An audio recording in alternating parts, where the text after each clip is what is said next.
And we are live.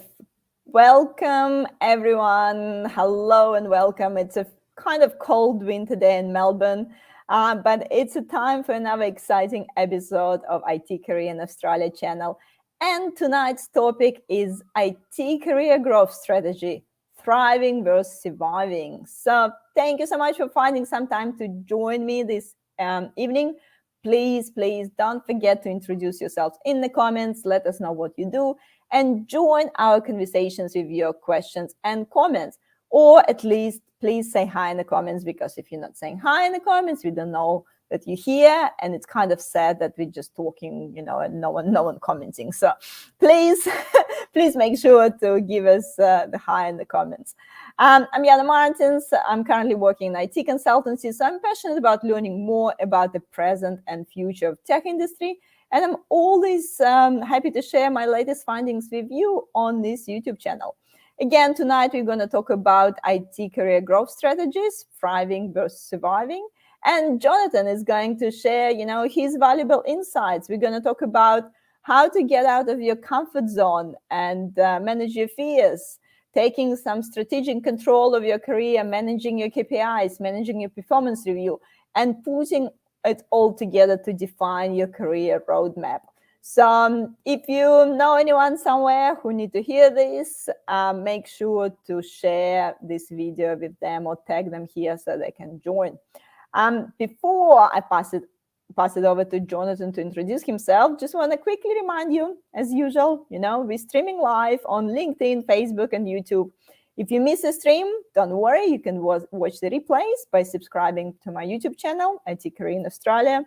And I'll go live there every Wednesday, 5:30 p.m. Melbourne time. And we talk about all the things IT career, job search, and in and outs of the tech industry in Australia.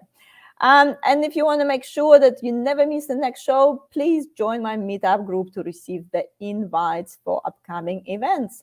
I always encourage you to use this live stream, not only your opportunity to learn new information, but also network with people in the industry. So please don't be shy. Ask as many questions as you like on any platform. And remember that, active participants will always receive some reward at the end of the stream. So few people saying hi. Thank you so much, guys. LinkedIn not only showing your name. Please share your name with us in the comments as well. Hi, Jan and John. Looking forward to the session. James is here. Vishal is here. Thank you guys for saying hi. YouTube people, I see you watching and not saying hi. Not good. Please make sure to say hi to us as well. So that's enough of me. Passing on to Johnathan to introduce himself, please. Hi, everybody. Thanks very much for that, Jana. My name is Johnathan Maltby. I am a career coach and mentor.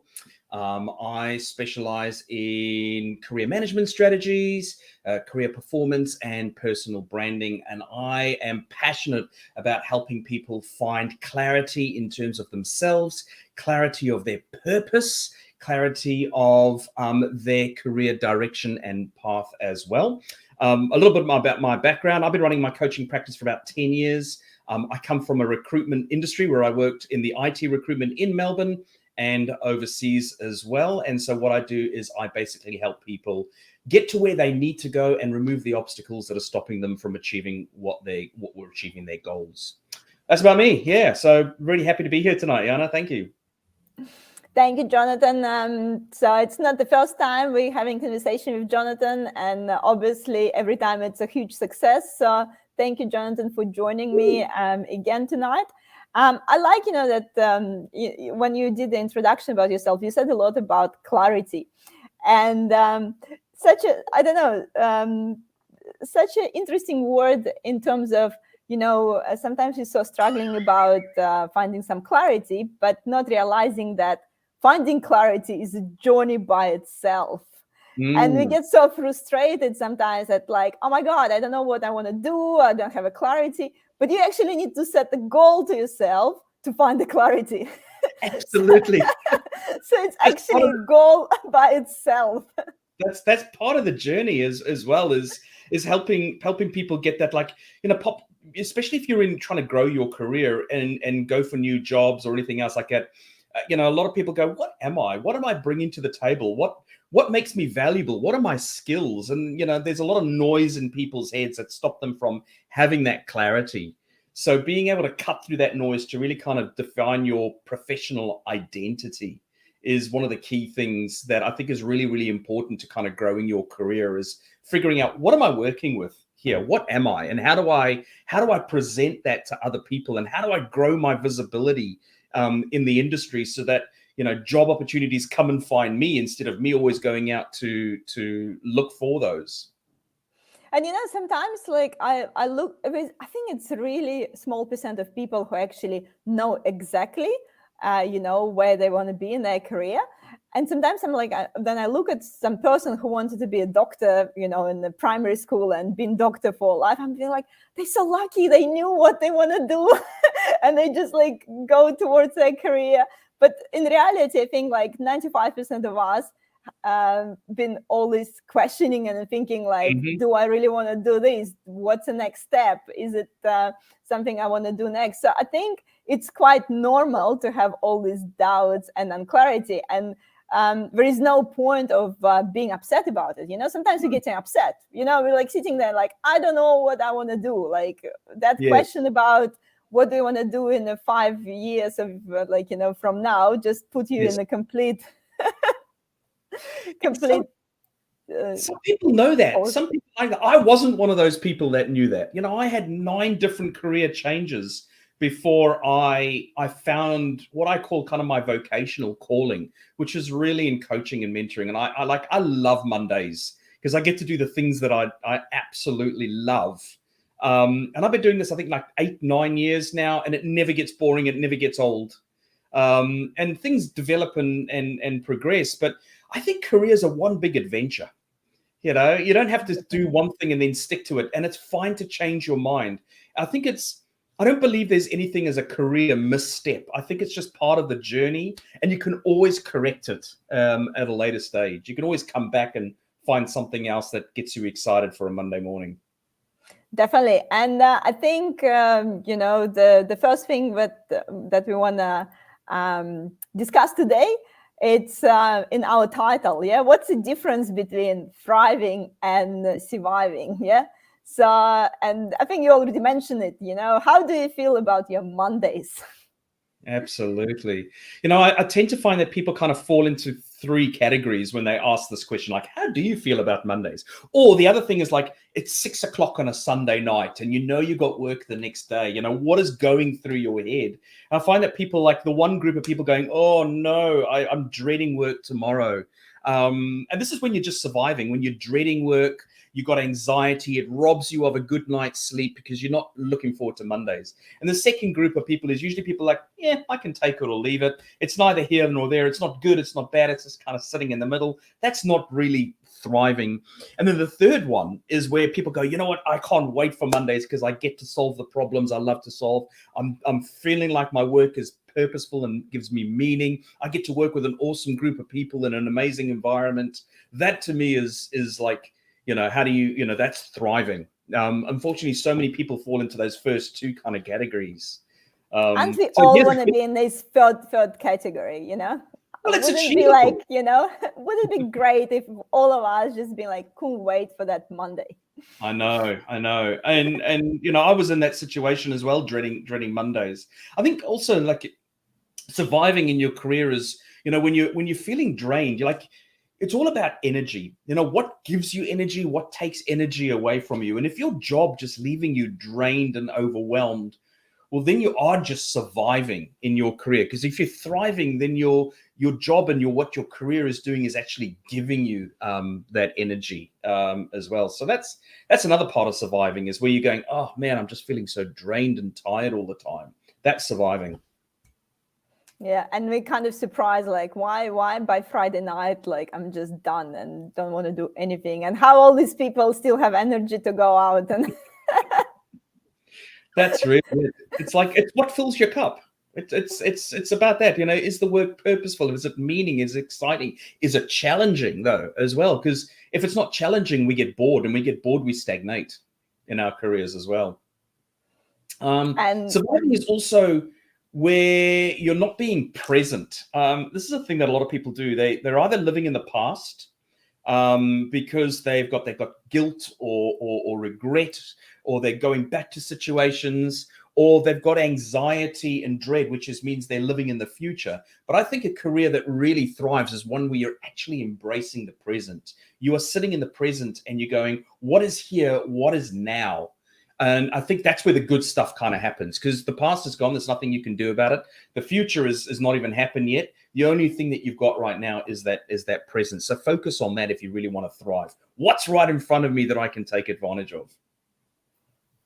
definitely. And I think we all agreed that, majority of us, and I'm sure, people on the call, I'm sure all of you want to be in that third category. Yeah. Absolutely. Give me a thumbs up, I guess, if you agree that, you want to be there. You want to be that excited for Mondays. Yeah, definitely. Philip, there's a few people saying hi. Love the Yeah, questions. hi. Perfect. Philip's here. Perfect. There we go. So we all I think agree. We want to be, ideally we want to be here. We want to, feel the purpose at work, have a clarity, being present, engaged. But the big question is, how do we get there? It sounds so good. Sounds like a great concept. Look forward for Monday, but I feel like maybe some people out there just give up on this idea. I find that, yeah. Yeah, So it just feels a bit like something unachievable. Job is here just to make money. All this, purpose and energy sounds great, but maybe just not in this life. And here's the interesting thing that I find is that, and this goes really well with a lot of things. A lot of times people make career decisions based on logic. They use that logical part of their brain to go, I'm good at this, I'm interested in this, therefore I should continue to do this. It makes good logical sense. And that's how they tend to climb the career ladder. But often you go, well, they're just going through the motions. That's whether you can, that second state, I can take it or leave it. And one of the things that I find is a lot of people are missing is they're not feeling their career. They're not excited. They're going, yeah, it's good. I'm getting paid well, or maybe not. But they're not feeling like their work is actually adding to anything that's meaningful. Sometimes people are, I know a lot of very rich but miserable people because they're doing what they're supposed to think they're supposed to be doing, not what they really want to be doing. And they often, exactly as you said, they push it out of their head, instead of sitting there going, well, how do I achieve that greater purpose, that excitement for Mondays? And I think it really comes down to having that clarity. What drives you? What motivates you? What gets you out of bed in the morning? Why aren't you getting those things now as well? And I guess how do we get that clarity? So how we get to that point that we becoming the CEO of our career. What's the first steps, I guess, to get this clarity? Like here go, like for example, I'm sitting here. It's Monday tomorrow. I'm neutral. It's great. It's Monday. I can do it. I cannot do it. It's good. It's just neutral. So what would be first step for me to do, I guess? I think the first step, that's a great question, actually. I think the first step is having a desire to want more, to believe that you deserve more than what you're currently getting. Like, you do not have to accept your current lot. You can go, you know what, there's got to be more. I was having a lovely conversation with a lady today who was changing career, and she's got to the point where she's going, I know that there's something more out there. There has to be something more than this daily grind all the time. And I really want to find out what that is. So how do we get that? I think it's, first of all, it is saying, I deserve more.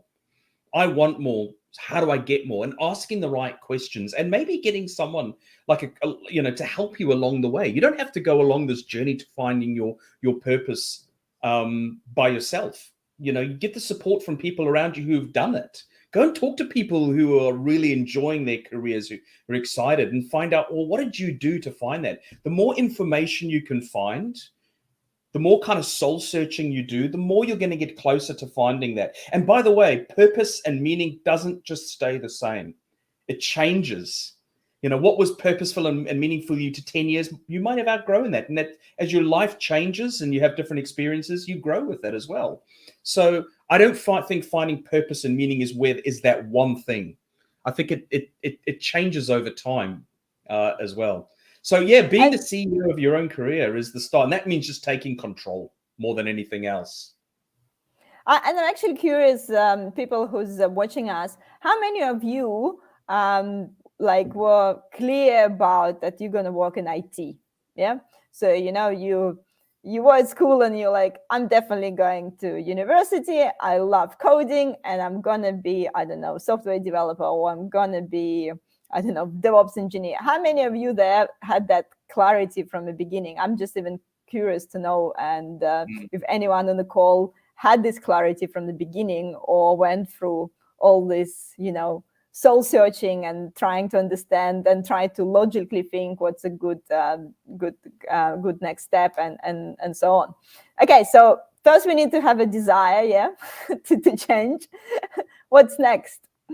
I think next is really kind of going, okay, so, well, if we look at the role of a CEO is basically there to make critical decisions that really affect the viability and the continuation of the business. So they look at things like, all right, marketing, look at sales, they look at managing all of the functionality of the business. They make the key critical decisions.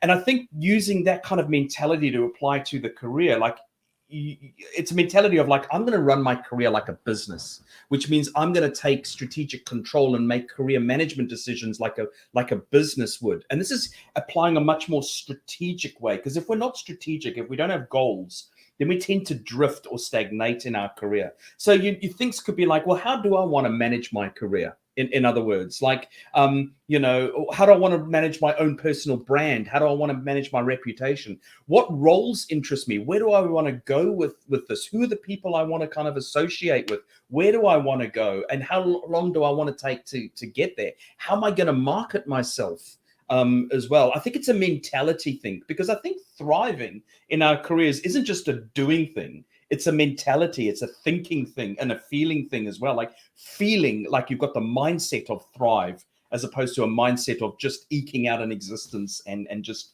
sort of surviving. So, looking at your career and going, well, does this make good business sense? But also balancing it with, does this feel right? Because so many times we forget our gut instinct when we make career decisions as well. And 6 months into the job, we realize, oh man, my situation it didn't change. I'm still feeling that I want more. There's got to be more out there. So I think that's where it starts, is taking a much more of a strategic management approach to growing your career as well. Putting that line in the sand and going, I want more. How am I going to get it? I like to mention that it's almost like running your business, because we not always look from that perspective. We don't really think about that. Yes, we need to market ourselves. We need to, sell yourself. Who's our target market? Who's our audience? To what it's like same as you will choose direction for your, business or product. It's same as you would choose direction for your career. And we all know that we need to tweak when we're running the business, and tweaks. It's the same thing. You need to tweak when you're going your career. John is the only one who said yes to the question, that he always want to be in IT, and he stayed in IT and had this clarity. Perfect. Well done to you, John. I knew there's people like that. People like this there. That's great. That's excellent. Yeah. I mean, it's interesting when you say, like, part of managing your career like a business is also managing your brand. And here's a thing that a lot of people think when it comes to applying for jobs, for example, they position themselves as a candidate for a job.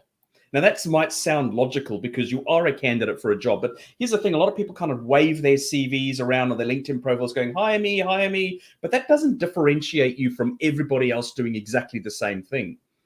And if you are I think a better way to kind of think about this is to actually change your mindset about how you approach your career as well.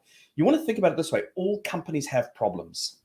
And those problems really stop them from functioning or generating money or saving money. Every company has a range of problems. So what you want to be doing is you want to start positioning yourself as the solution to those problems, and start thinking about yourself. I'm not a candidate going to put my bum on someone's seat. I am more than that. I am a solution to your problem. Through my knowledge and my expertise, I'm going to help you, lead you from a position of pain to a position of gain. And this has been an absolute game changer for people who've gone into interviews with that kind of mentality, because it kind of levels the playing field. It's not them up there asking you questions and you're down here trying to answer those questions. It's like, tell me about the problems that you're having. What is this impact of these problems having on your business? What's it stopping you from doing? And how's it affecting your ability to generate that, achieve that strategic vision? Going into an interview with a more of a consultative mindset, and then positioning yourself as that solution. People who have done that have said it's been an absolute game changer when it comes to landing their next job as well. So that's part of being that CEO, is managing that brand.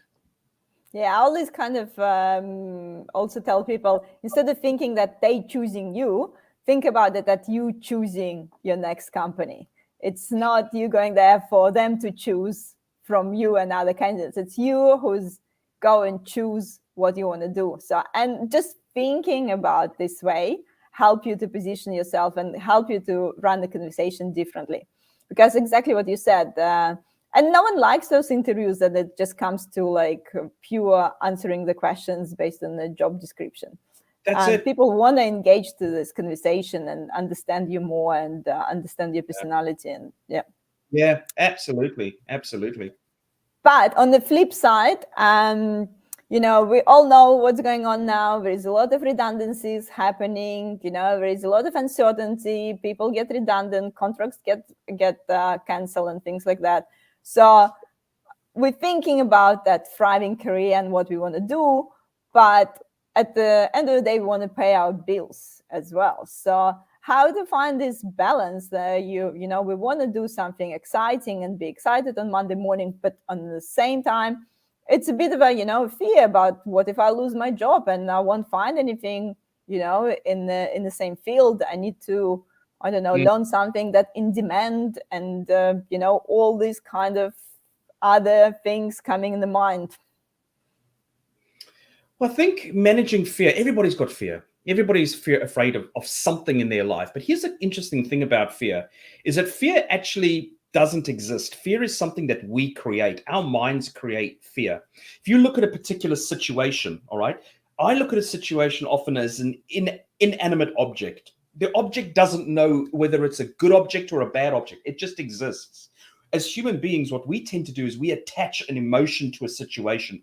This is a good situation. This is a bad situation. The situation itself doesn't know if it's good or bad. So we look at a situation and we attach something like fear to this. So this is something that we need to kind of manage. And there's some great ways to kind of manage that fear and get and get out of your comfort zone.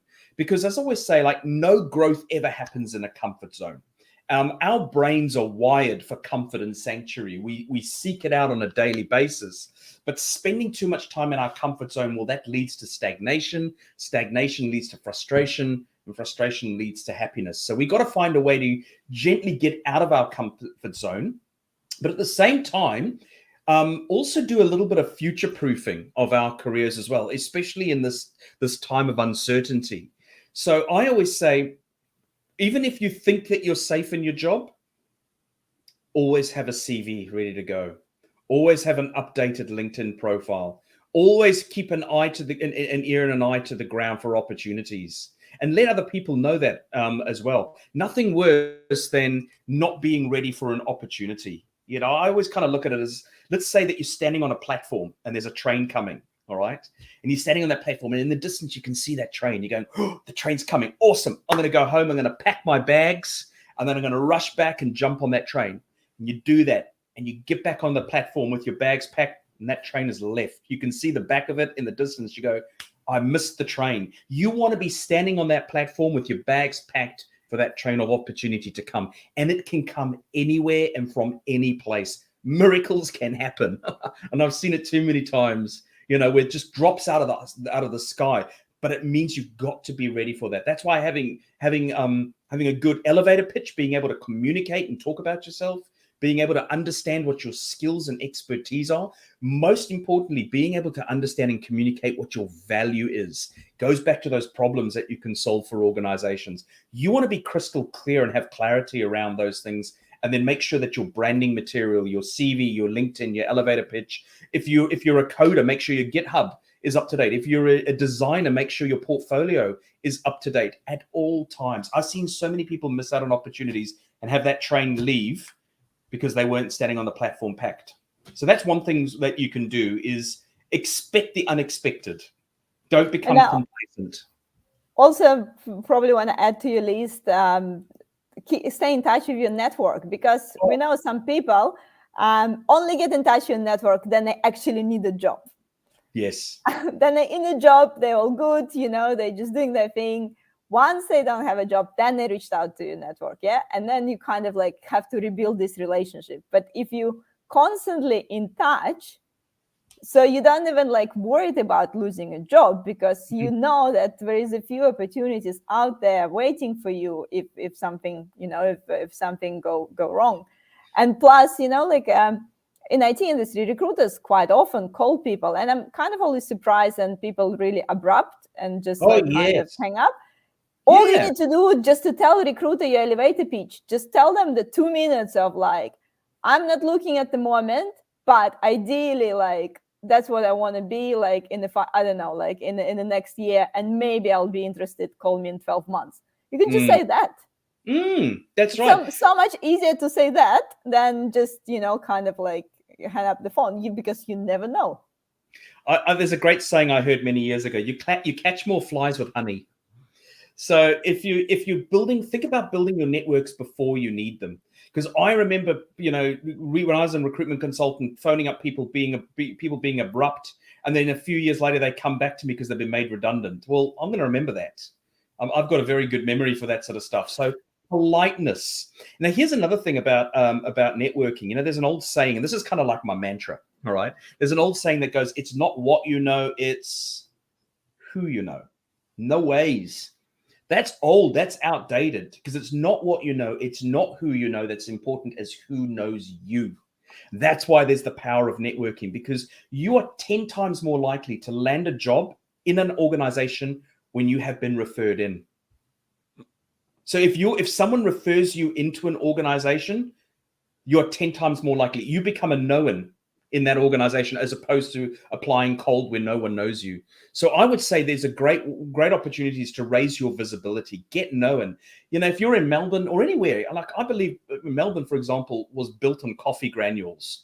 That's what the city was built on. So go out, have conversations with people, get to know them. You go to a networking meeting with something to offer, or go meet up with somebody thinking, not like what you can do for me, but what can I do for you to help you grow your career as well. Too many times people want to meet with someone to get information from them. I say, that's great, but what are you bringing to that conversation that's of value to that other person as well? So go with a give kind of mentality too. Definitely. Johnathan, we have quite a few comments. I think maybe we'll try to go through comments and try to answer some people questions. We asked a question before if the people stick to one career. I think there's a few answers here. James saying, I always had a plan to do mental health leaving high school, but I loved IT just as much. So I did that until I was wise enough to complete mental health course. Great. Excellent. Sometimes, you have a few careers in parallel, and you've, been passionate about both of them. Sorry, I can't see your name, unfortunately, for some reason on the screen. Career changer. I'm specifically interested in bringing the gap between design and code. And I think it's a question from same person. How do you weigh up against the stepping stones you just need to be able to get that place where you can afford to be a little bit more picky in the roles you take on? You just might need to do the daily greens for some number of the years. So I think it's important. Know what those stepping stones are, first and foremost. And I like the word that you use, gap, because gap is really, really important. We have to understand the gaps that exist between where we are and where we want to go. And here's the interesting thing. A lot of people don't understand just how maybe close that gap is. They see a big gap, but they don't understand themselves. They haven't got that depth of clarity of who am I? What am I good at? What are my areas of expertise? They only get to know themselves at a surface level. And when they actually start unpicking themselves and unpacking themselves and realizing, wow, I'm actually sitting on a gold mine that I didn't realize, you will actually find that gap is a lot smaller. So that's about doing a stock take on your skills. And I can guarantee you almost to 100% that you're far more capable than you realize. You just might not have been able to tap into that gold mine. It's there. That gold is flowing, but you haven't been able to tap into it because you haven't got the right language. You haven't got the key to open that up.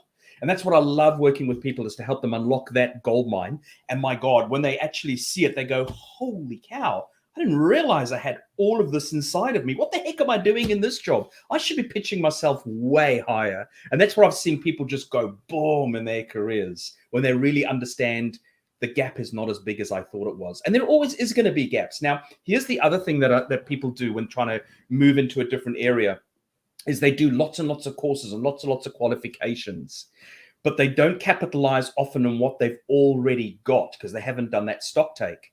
And I know so many people who have got a wealth of certifications, but it hasn't helped them change or move in their careers at all, either because they didn't need it or because they weren't leveraging properly enough off their existing skills.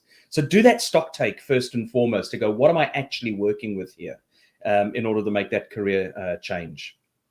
And you'll be, I guess, surprised how many, as you mentioned, Johnathan, interchangeable skills is there.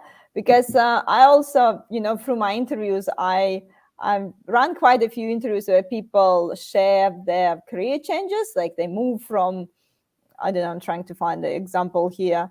I don't know, it doesn't matter. So from sales to coding, or from Scrum Master to developer, or from the product to project. And while I was interviewing these people, it's all about finding those interchangeable skills. They concentrate on the finding that interchangeable skills first, and then, as you said, Johnathan, clarifying that gaps and doing that learning plan, what they need, what gaps is the most important, and what they need to learn next. That's right. Stock take. But here's the other thing. If you're wanting to change career or moving into a different area, you also have to change the language that you're using to describe yourself.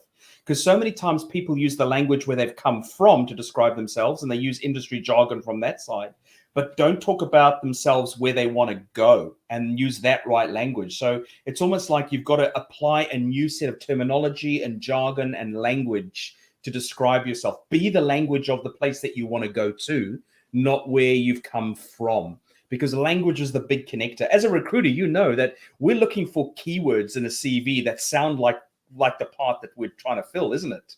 We're trying to find those matches. And if you've got those skills, but you're not using the right language to describe them, well, then our brains as recruiters aren't going to be able to make those connections. Matches. Yeah. That's it. And by the way, we're looking in 10 to 15 seconds, maybe even less, at a CV. If you don't sound the part, you're probably not going to get the part. Yep. So finding the way how to describe it that it's matched that industry jargon and that position, for sure.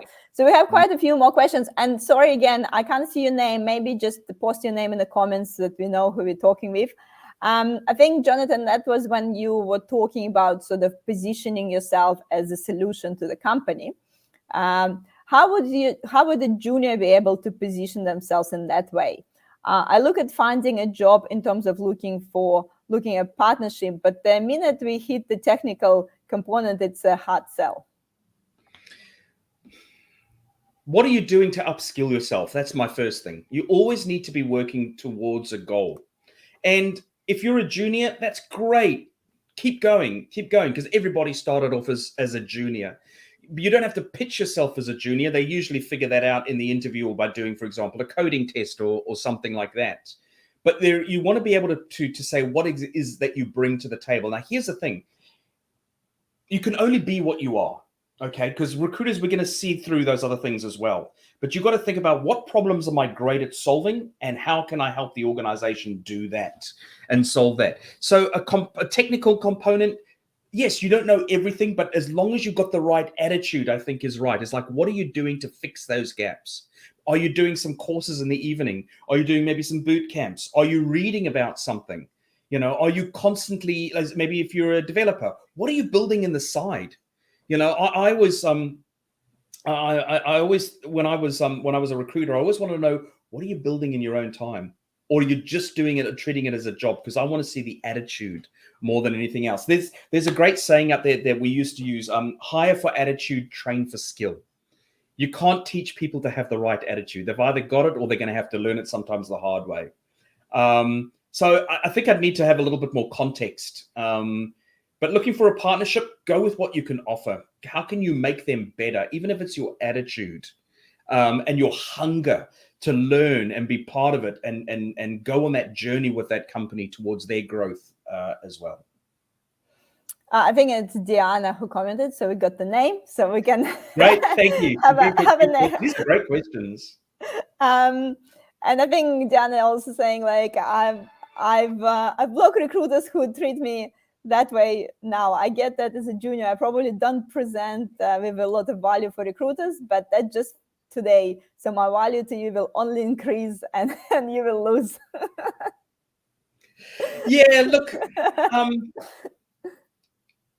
this is about having a long-term career strategy. Like if you've got a long-term strategy, you want to bring people along for that journey, and that means you need to be perceived in the right way. So yeah, there are going to be recruiters that are going to shut you down, and that's great. Leave them to it, because there's plenty of other good ones out there that are looking to you for the long-term relation, because you're not always going to be a junior. One day you're going to be a mid, a senior, and then you're going to be in the position to do the hiring. And I've worked with people as I've watched them grow their careers, where they're now the person hiring. And that's and if you get people to come along with you for that journey, that's great. James saying it never hurts to be polite. Nailed it, James. Absolutely. As I said, you catch more flies with honey. But I guess, it's also, I think, good strategy at just create your network of recruiters that you like working with, and just keep in touch with them. So pick 5, I don't know, or whatever, and you constantly have in touch with them. That's always a good strategy too. You don't want to just in touch with one, because let's face it, every recruiter have their clients, so you need to have a few to have a bit of a network and choice of clients as well. That's right, and no one is responsible for keeping you front of mind. That's your job. That is your job to make sure that you are front of mind, and that's why building your networks and keeping in contact with your networks is your responsibility. Don't expect someone will remember you if you've given them nothing to remember you by. This is why creating content or putting yourself, or going to meetups or putting yourself out there, is a great way to have job opportunities come and find you. I cannot stress the importance of having a really good LinkedIn profile. As a recruiter, I used to spend about 2 hours a day looking for people that I wanted to hire. And often those people, they didn't have when they woke up that morning, they weren't looking for a new job. But by the time I'd reached out to them, and if they were polite and we had a good conversation, they're now a job seeker if I've got the right thing for them. And those are the people that were easy to work with. They didn't wake up that morning looking for a job, but I've just found them an extra 15K or 20K sometimes in a job, and now they're interested. You see, so you just never know where opportunities can come by. But that's the power of having a really good LinkedIn profile. Johnathan, I'm really cautious about the time, so we talk a lot, obviously, about recruiting. But there's a few things that we want to mention that around building your career once you're in the job. So can we just maybe quickly go through a few points here? Yes. So let's say we have a job, we're working towards your goal. There's a few things about how we can actually managing our KPIs to make sure we actually progress in our existing career. Yes. So here's an interesting thing. KPIs are really the expectations that your organization has for your role. They're a measure of your performance. If you meet your KPIs, you get to stay on. If you don't, unfortunately, they're going to move you on. But KPIs are also the blueprint for your success in your career. So if you're going to be interested in, and you all should be, how am I going to meet my KPIs? This should be part of your growth strategy. Is really going, not only how do I meet my KPIs, but what can I do to go beyond my KPIs? So I think the very first strategy in growing your career and thriving is really having a solid understanding of exactly what you're being measured on. Because so many times when you get the job, you go, woohoo, I got the job now, and you put that KPI or that job description in your drawer, and then about a week or a couple of days before your performance review, you fish it out and you go, oh, I'm not prepared, or I didn't even know. Completely forgot about that. So what you want to do is you want to be all across those KPIs. You want to know exactly what you're being measured on. If you don't understand, you need to be talking to the management. That's the first thing. The second thing is really reverse engineering those KPIs, going, okay, I know what I'm being measured on, but how do I translate that into specific actions, tasks, activities that I need to be doing every day, each week, each month? Remember, you're being the CEO of your career. A CEO is there to make sure that the business thrives. It looks at its metrics, it looks at its figures, it looks at the things it needs to be doing to thrive. You want to be adopting that same kind of mentality as well. What do I need to do? So you really need to understand.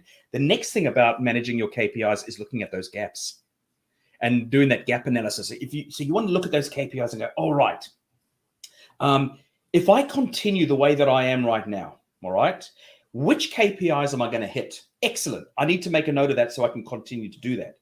But then you may also go, ooh, which ones am I likely to miss if I carry on doing this? So what actions do I need to do to change this dynamic so that I am going to hit them? And that means understanding what are the barriers that I'm facing to hitting this. Maybe I need to do a course. I need to upskill in a certain area. Maybe I just need clarity. Maybe I need some support from my manager or my peers to help me do this. So go to your manager and say, hey, look, this is what I'm planning. Am I on track? Or I need some help in these particular areas. Nothing worse than getting to your performance appraisal going, yep, I didn't hit that one. And he goes, why? Or they go, why? Why didn't you? What did you do? And they're like, oh, crikey, I didn't even think about that. So you want to come to the table prepared. So your KPIs are your blueprint for success. Use those, absolutely. And if you don't have proper KPIs, make sure you either set them for yourself or take it higher up. You want to know what you're being measured on because you do not want surprises. So and I think also with some companies that maybe don't have that strict KPIs, you can always set yourself KPIs that in line with your career. There is always the way to kind of tweak your role towards what you actually want to do. So, there's all subtle ways to do it. So you don't have to just, go to manager and say like, I'm not going to do this anymore and then concentrate on this. But there's always the way to kind of do the subtle movement towards something that you're more interested in doing, more passionate about, maybe delegate some stuff that you're not that interested in, and grab some tasks that you're more interested in from other people. So is all this the way, like, unless your company have a really, really strict KPI, strict position description, is there some flexibility? There is some, place to move towards what you want to do. That's it. Make it self-serving. Absolutely. And here's the thing, Jana, we often have KPIs in our jobs that our managers give us, but very rarely do we sit back and set personal KPIs for our careers. If you want to grow your career, you have to have your own performance metrics, things you want to learn, things you want to achieve, milestones you want to hit. Otherwise, you end up stagnating or drifting. So don't forget to set your own KPIs. That could be starting with a goal. Yes.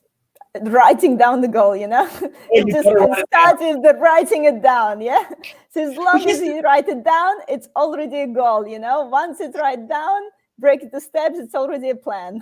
You're absolutely right. And here's the thing why so many people don't write down their goals is because they don't know how they're going to achieve their goal. So they don't even bother writing it down. They go, oh, I'd like to do this, but I don't even know how to do that. I say, forget the how part for the time being. Just get it out of your head. Don't be afraid to dream. Don't be afraid to write down what you desire and what your goal is and figure the rest out later. That comes later. Don't let the doubt creep in before you've even put it down on paper.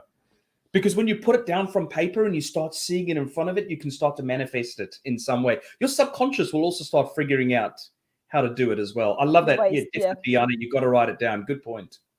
Yeah. Not just like keep thinking about it and, keep thinking, keep doubting, just write it down. And, you can always adjust. No one says that if, that you write it down, it has to be this. So you can adjust, but it's a really good starting point. Anything else you want to add about the managing appraisal? So we kind of cover Yeah, that. look, I can give you kind of some very, very quick strategies on managing your appraisal. A lot of people are worried about their appraisal, but your appraisal really is kind of think about as your own self-marketing or self-promotion strategy. You want to be able to walk into that appraisal and totally own it. Own it like a boss, because you are the boss of your careers. So you're going to be utilizing this strategy and your KPIs as and your appraisal as a really good self-promotion tool, which means that you've got to come to your appraisal armed. And that means you've got to start planning for this months and months in advance. And to be able to walk in there and totally command it, you've got to actually make sure that you come with all of your wins, all of your achievements for that year. And here's the thing is a lot of us, we only tend to focus on our big wins, our big achievements.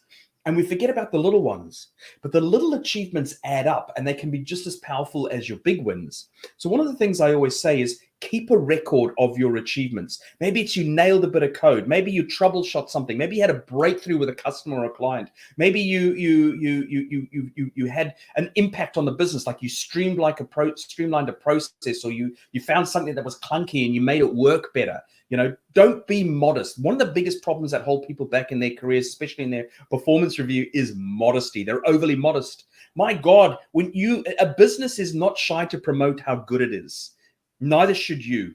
Okay. But you can do it in still a humble way by telling people how you made them better, because that's what they're listening for the whole time. So keep a record of your achievements, collect your evidence as well. So maybe it was great feedback from a customer, maybe it's a great email or something from a manager or something like that.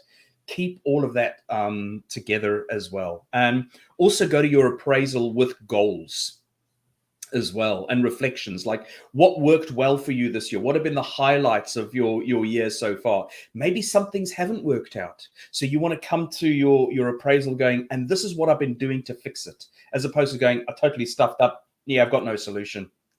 That's not a good way. It's like, yes, I was faced with this challenge, but this is what I'm doing to overcome it. Come with your goals as well, because that's what they want to know. Are you hungry? Are you hungry to climb? Are you hungry for more? And that is thriving as well. So yeah, there's some things that you can kind of. I actually really like just want to kind of I guess summarize it and repeat a few points. I think I really like the idea of making sure, like, writing down or like collecting all these things, because we all it's like we happens all the time. You come to this appraisal, it's a 12 months one. No idea what been happening 11 months ago. You forgot about it. Unless you write it down and like collect it, it's no way you're going to remember that 11 months ago you done something good for the customer or something like that, because you will be just in your short-term memory thinking like what happened in the last month and what well we did last month. And if last month wasn't that great, you might have this feeling that this year wasn't that good. But we talk about it every New Year resolution. If you think about what you've done for the whole year, you suddenly can feel a bit better about yourself. So and that's the thing. So collecting those things, I think it's just the simple sounds like common sense, but make such a difference that you can actually collect those things for this appraisal, not just in panic thinking about what great I did in the last month. The key to a good performance of appraisal is preparation. It should start the day after your previous the preparation for the next one should start the day after your previous one. So maybe even having like a journal or having an Excel something or a Word document. So like maybe on a Friday afternoon, you might just sit there and go, right, let me reflect over the last week. What have been my wins? Because those small wins, they get lost in the week. They get lost in the month. They get all blurred together. And don't forget to share your wins. You might work on some project that not like cancel already, but you might done so many good things in that project. And yes, the project maybe didn't go ahead, but you still done amazing things there. So it just project doesn't exist anymore. Absolutely. Yeah. So Johnathan, I'm cautious about the time. We're getting into like a 50 minutes hour stream. We need to kind of like start wrapping things up. I think James and Diana had like a massive massive conversation there about recruiters. We're not gonna talk about the recruiters today anymore. I think we had a really good discussion a few weeks ago. I think you remember then about if can actually recruiter help you to find a dream job. So it could be good to revisiting that, or maybe I'll run a different one with few recruiters actually talking about that kind of the burning problem of how to communicate with recruiters, and then it's a bit of a I don't know, tension there. So maybe a good topic for next time again. But I think there's one more comment. Carlos saying, I use OneNote to keep notes and inside presence. Good one, Carlos. Definitely. I use Evernote, but OneNote is great for that sort of stuff. Insights. You're on the right track as long as you're continuing, and you can actually record how you're tracking on your KPIs in that same document as well, because then it's all in one place. When you come to that appraisal, you're not having to search in your computer for all those different emails and all those different things. Bring it into one central location. It's kind of like when you get into that performance review, boom, you are ready to go. You've got all of your information, everything that you need to just walk in there and command it. And just wow your manager. And by the way, don't forget, you can also share your achievements during the year with your manager as well. Don't just come to them with problems that you need help with. Come with them with great wins as well, because it's going to make them feel good too. At least they go, phew, at least that's one person I don't have to worry about in my team.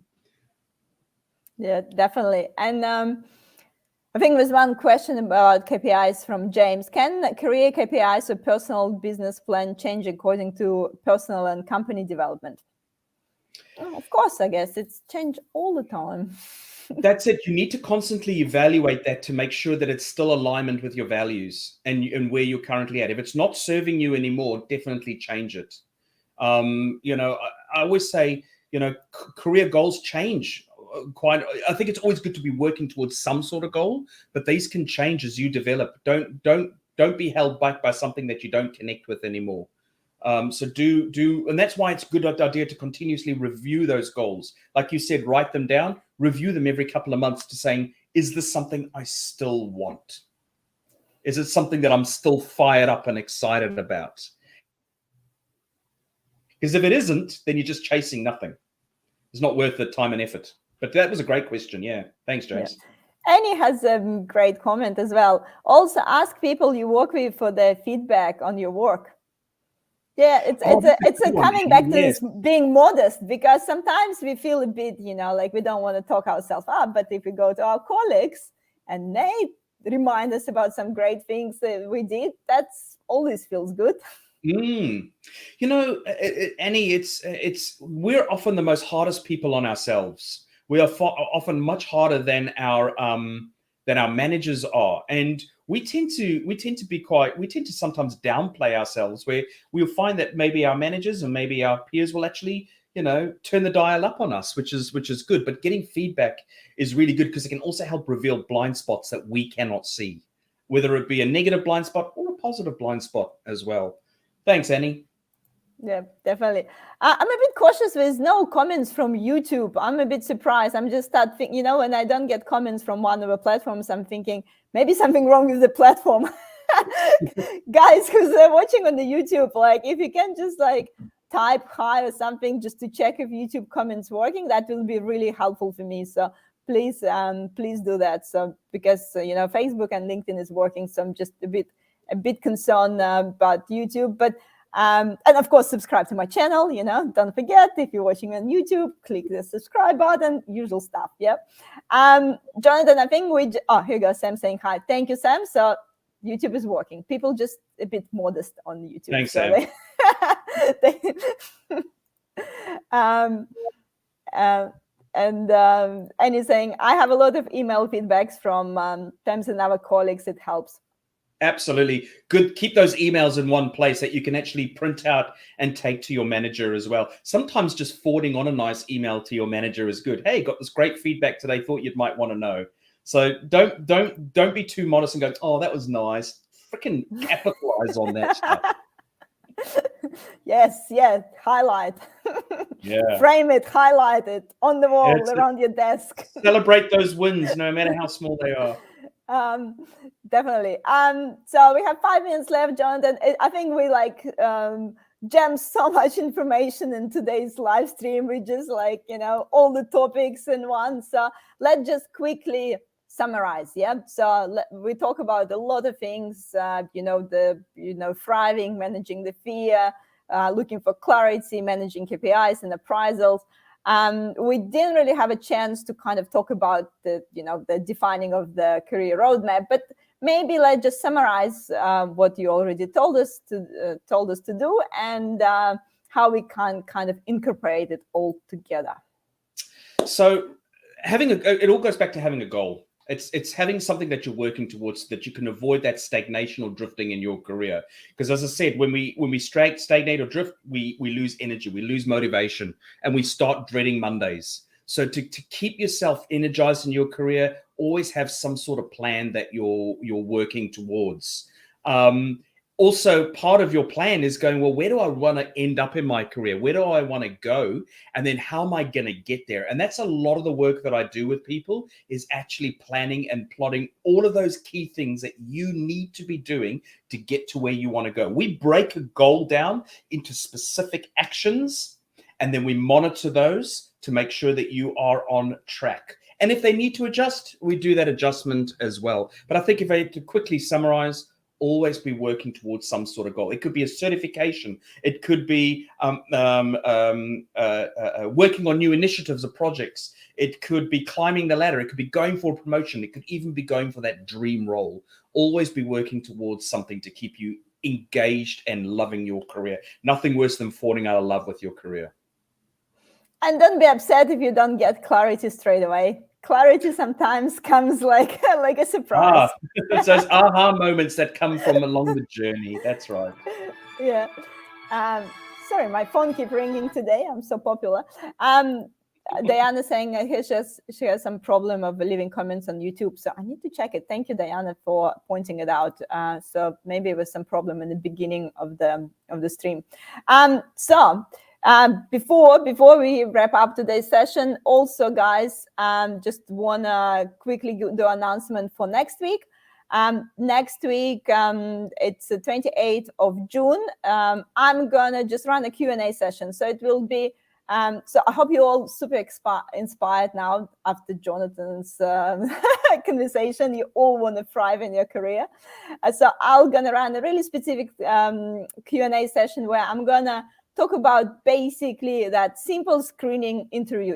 Then usually the recruiter or someone from talent acquisition team calls you and said, you apply for this position, tell me about yourself, tell me why you changed your job. So really specific session next week. So how to answer those particular questions and stand out in this 15-minute screening interview. So that's what we're going to talk next week. So make sure to register for this, especially if you're currently looking for a job and getting all these calls. And thank you so much, everyone, for staying till the end of the session. The exciting moment of the session. So everyone who stayed till the end can basically message Johnathan and book a free 45 minutes consultation with him. And talk about all your career struggles and ask him any questions you want. Jonathan, do would that you like through LinkedIn. to tell a little bit more? Yeah, best way to do that, connect with me on LinkedIn. Is probably the best way. I've got my website there. I've got a whole lot of stuff there as well. My email is john@johnmaltby.com.au, or better still, connect with me on LinkedIn. Have a chat about your career. You can set up a free 45-minute consult with me to discuss any concerns that you have, any challenges that you have, or just have a sounding board, or just someone to just sit and listen to you. Sometimes we don't often get that opportunity. Great opportunity, guys. So if you've been thinking about, what I'm doing with your career, getting a clarity, I think talking in this last 59 minutes, I think we gave so much content. Imagine if you talk one-on-one with Jonathan for 45 minutes, how much value. There's tons more we can cover. So make sure to connect with Jonathan on LinkedIn and book the session. Jonathan, you have 30 seconds to tell a little bit about your program as well. Go. Yeah, it's called the Career Mastery Program. I've been running it for about 10 years. It's a structured program that helps people achieve that clarity of self, purpose and path. I work with juniors all the way up through to senior executive level as well. And I love what I do, and I want to help other people find what they love to do as well. Perfect. So guys, as I said, I'm going to post it in the comments as well. Make sure to connect with Johnathan on LinkedIn and book this session. So everyone who watched today's stream can book this free session. So make sure to grab this opportunity. And so thank you, Johnathan. Thank you from James. Thank you. Thanks, everyone. Thank you from Annie. Thank you, guys, saying thank you. And Johnathan, just to finish this live stream, could you please share your favorite inspirational quote? Oh my gosh. Just like that.